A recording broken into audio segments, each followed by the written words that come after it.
जलज्येष्ठनिभाकारं जगदीशपदाश्रयं जगतीतलविख्यातं जगन्नाथगुरुं भजे। ಹರಿಕಥಾಮೃತಸಾರ ಗುರುಗಳ ಕರುಣದಿಂದಾಪನಿತು ಪೇಳುವೆ, ಪರಮ ಭಗವದ್ಭಕ್ತರಿದನಾದರದಿ ಕೇಳುವುದು. ಧನವ ಸಂರಕ್ಷಿಸುವ ಫಣಿತಾನುಣದೆ ಮತ್ತೊಬ್ಬರಿಗೆ ಕೊಡದನುದಿನದಿ, ನೋಡುತ್ತ ಸುಖಿಸುವಂದದಿ ಲಕುಮಿವಲ್ಲಭನು. ಪ್ರಣತರನು ಕಾದಿಹನು ನಿಷ್ಕಾಮನದಿ ನಿತ್ಯಾನಂದಮಯ, ದುರ್ಜನರ ಸೇವೆಯನೊಲ್ಲನ ಪ್ರತಿಮಲ್ಲ ಜಗಕ್ಕೆಲ್ಲ. ಈ ಪದ್ಯದ ಚಿಂತನೆ ಮಾಡುತ್ತಾ ದುಷ್ಟ ಮನಸ್ಸಿನಲ್ಲಿ ಕೆಟ್ಟ ಭಾವನೆ ಇಟ್ಟುಕೊಂಡು ಯಾವುದೇ ಸತ್ಕರ್ಮವನ್ನು ಮಾಡಿದರೂ ಕೂಡ ಅದು ದುಷ್ಕರ್ಮ ಅಂತ ಅನ್ನಿಸ್ತದೆ ಅನ್ನುವ ಚಿಂತನೆಯನ್ನು ನಾವು ಮಾಡ್ತಾ ದುರ್ಯೋಧನನ ಕಥೆಯನ್ನು ನೋಡ್ತಾ ಇದ್ದೇವೆ. ದುರ್ಯೋಧನ ದೂರ್ವಾಸರಲ್ಲದೆ 80,000 ಜನ ಸನ್ಯಾಸಿ ಶಿಷ್ಯರನ್ನು ಚಾತುರ್ಮಾಸ್ಯಕ್ಕೆ ಹಸ್ತಿನಾವತಿಯಲ್ಲಿ ಕುಳಿಸಿ 4 ತಿಂಗಳ ಕಾಲ ಅವರ ಪೋಷಣೆ ಮಾಡ್ತಾನೆ. ಪುಂಡರೀಕ ಯಾಗ ಅನ್ನತಕ್ಕಂತಹ ಅದ್ಭುತವಾದ ಯಾಗವನ್ನು ಮಾಡ್ತಾನೆ ಅವನು. ದೊಡ್ಡ ಯಾಗ. ಪಾಂಡವರು ರಾಜಸೂಯ ಯಾಗ ಮಾಡಿದರೆ ನಾನೇನು ಕಡಿಮೆ ಅನ್ನುವಂತೆ ಆ ಸಮಯದಲ್ಲಿ ಪುಂಡರೀಕ ಯಾಗ ಅನ್ನತಕ್ಕಂತಹ ಒಂದು ಅದ್ಭುತವಾದ ಯಜ್ಞವನ್ನು ಮಾಡಿ ಪಾಂಡವರು ಏನು ದಾನ ಕೊಟ್ಟಿದ್ರು ಅದಕ್ಕಿಂತ ಹೆಚ್ಚೆಚ್ಚು ದಾನಗಳನ್ನು ಕೊಡ್ತಾನೆ. ಹೀಗೆ ಒಂದು ಒಳ್ಳೆಯ ಕೆಲಸ ಮಾಡಿದ ದುರ್ಯೋಧನ ಅಂತ ಹೇಳೋ ಹಾಗಿಲ್ಲ. ಯಾಕೆ ಅಂದರೆ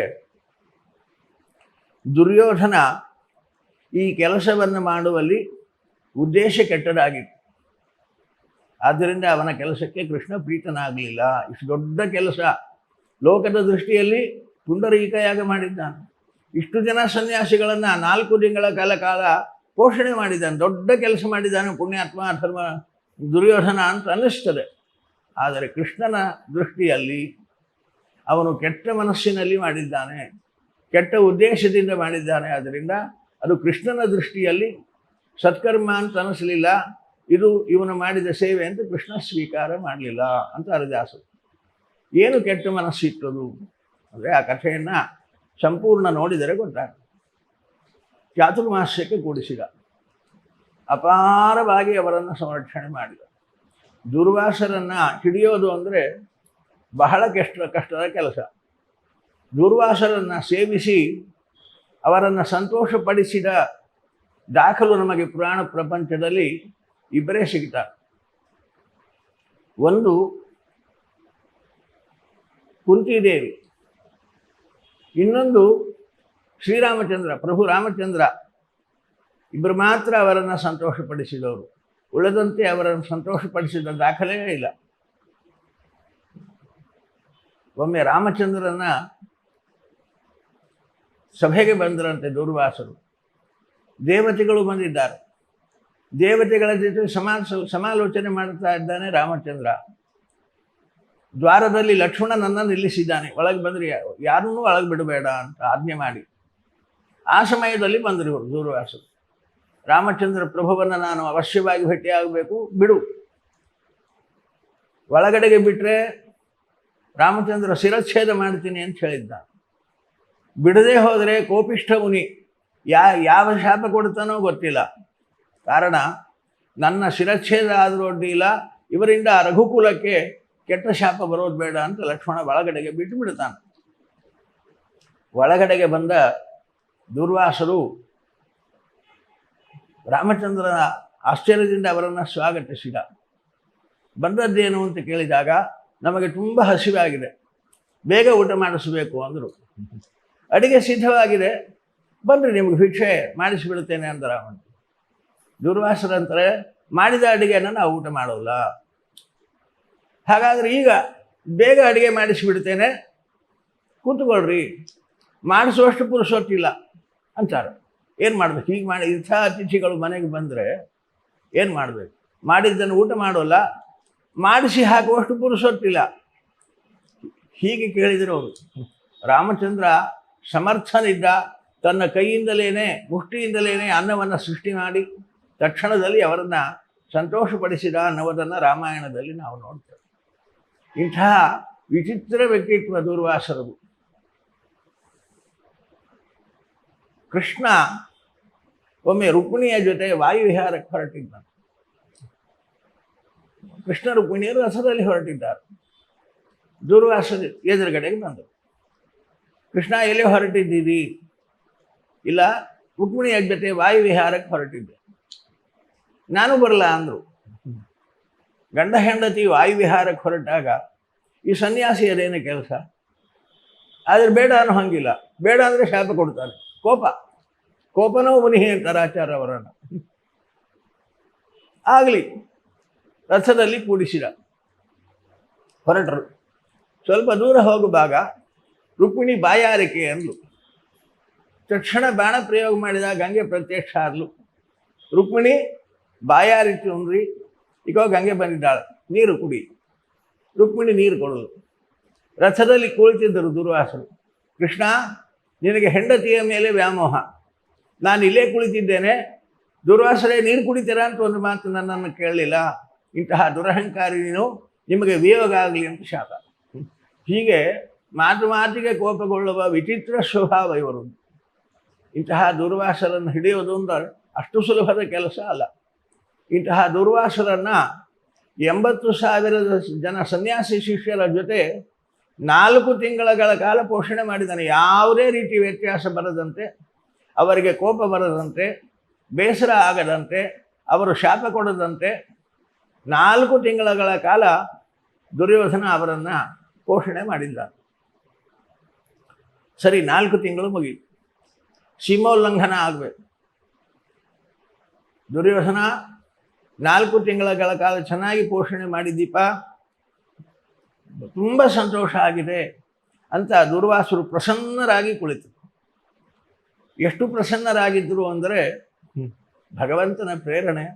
ಅವರಂದರು, ದುರ್ಯೋಧನ 4 ತಿಂಗಳ ಕಾಲ ಚೆನ್ನಾಗಿ ಪೋಷಣೆ ಮಾಡಿದ್ದೀಯಾದ್ದರಿಂದ ನೀನು ಏನು ವರ ಕೇಳಿದರೂ ವರ ಕೊಡ್ತೇವೆ. ನಾವು ಪ್ರಸನ್ನರಾಗಿ ಕುಳಿತಿದ್ದೇವೆ, ವರಪ್ರದರಾಗಿ ಕೂತಿದ್ದೀವಿ, ಬೇಕಾದ ವರ ಕೊಡ್ತೇವೆ ಅಂದಾಗ ಇದಕ್ಕಾಗಿ ಅವನು ಇದೇ ಉದ್ದೇಶದಿಂದ ಚಾತುರ್ಮಾಸ್ಯಕ್ಕೆ ಕೂಡಿಸಿದ್ದ.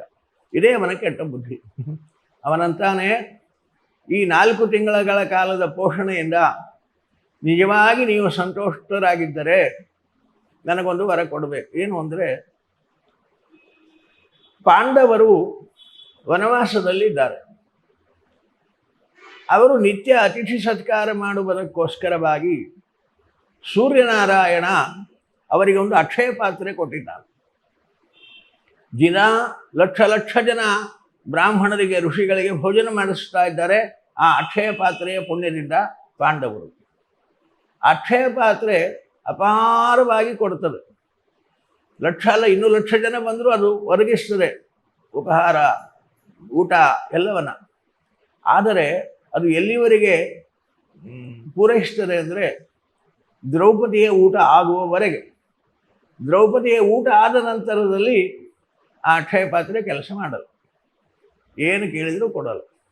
ಆದ್ದರಿಂದ ದುರ್ಯೋಧನ ಅಂತಾನೆ, ನೀವು ವನವಾಸದಲ್ಲಿರುವ ಪಾಂಡವರ ಮನೆಗೆ ಹೋಗಬೇಕು.